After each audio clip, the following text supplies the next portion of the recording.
এবং এদের মনে হয় খুব বেশি রুজি রোজগার। আমাকে আমার থেকে গুটি কয়েক তৃণমূলের কিছু বিধায়ক নেতারা আছে, সৌজন্যতার সম্পর্ক আমরা রাখি, আপনি জানেন, আপনারা জানেন ভালো করে। সেই ক্ষেত্রে মাঝে মধ্যে ফোনে হাই হ্যালো হয়।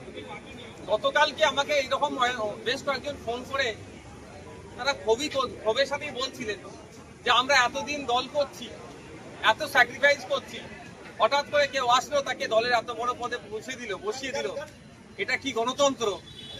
আমি তাকে উল্টে জিজ্ঞাসা করেছিলাম একটা কথা, তারাই কথা বলে রাখি।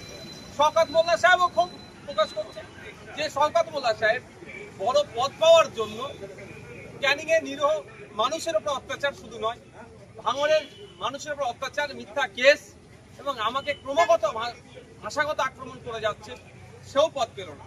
তবে গতকালকে যখন তৃণমূলের কয়েকজন নেতা আমাকে ফোন করে